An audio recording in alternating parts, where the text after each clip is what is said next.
ay rated SPG. Striktong patnubay at gabay ng magulang ang kailangan. Maaaring may masiselang tema, lengguwahe, karahasan, sexual, horror o droga na hindi angkop sa mga bata. Ikaw ang aking tala sa gabing madilim.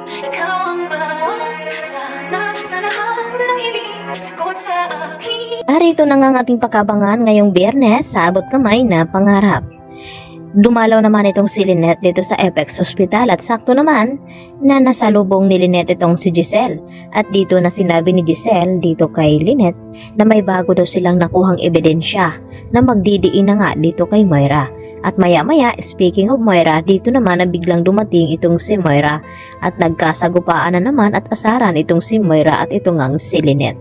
At hindi nagtagal ay dito na dumating itong si Zoe at pinagsabihan ni Giselle na ilabas itong kanyang ina na si Moira dahil bawal daw ito pakalat-kalat dito sa Apex Hospital. At dito nakiramdam itong si Moira na umalis na itong si Giselle at itong si Lynette.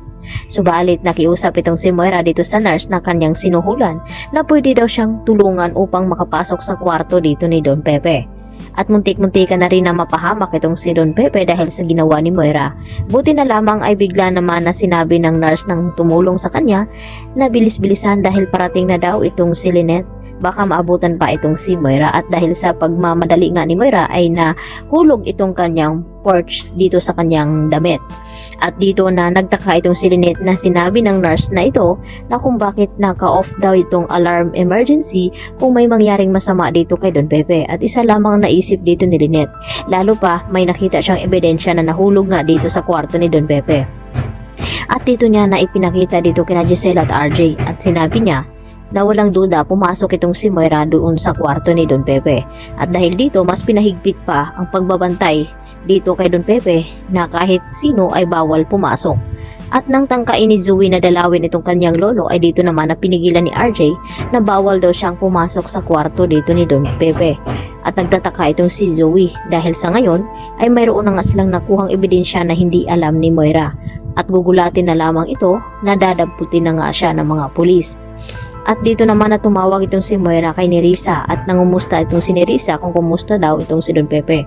At ibinalita nga dito ni Moira na still kumatos pa daw at save pa rin ang kanilang sikreto. At dito naman na sinabi ni Nerissa kay Moira na kung bakit damay siya. Dahil tinulungan daw ni Nerissa itong sila Moira at ito na nga yung sasakyan. Kaya kung babagsak man daw itong sina Moira at Zoe, sigurado damay din daw itong si Nerissa. Kaya kinabahan naman siya ito. At nagulat ng gusto itong si Nerissa nang biglang may mga pulis na dumating at inabangan siya at kasama itong si Giselle. At dito na nga na sinabi ni Nerissa na kung ano daw ang pakay ng mga pulis at kung bakit dadamputin siya. At dito naman na sinabi ni Giselle sa kanya na walang duda dahil siya ang nakita na may-ari ng sasakyan na ginamit sa pagkidnap dito nga kay Don Pepe. At damay talaga siya dito at hindi na nga nakapagsalita pa itong si Nerissa at sinabi niya na hindi daw siya itong driver nung kinidnap itong si Don Pepe dahil hiniram daw itong kanyang kotse. At mapipilitan naman na magsalita itong si Nerissa dahil pinipiga na nga siya ng husto ngayon ni Giselle na magsabi kung sino ang kanyang mga kasabwat kung ayaw niyang mabulok sa kulungan. Samantala, nagkakagulo naman itong pagsama ni Giselle at Justin dito kina Lynette at Annalyn na kumain sa labas dahil sa inihandang pasabog dito ni Moira sa kanila. Yan ang ating pakatutukan bukas.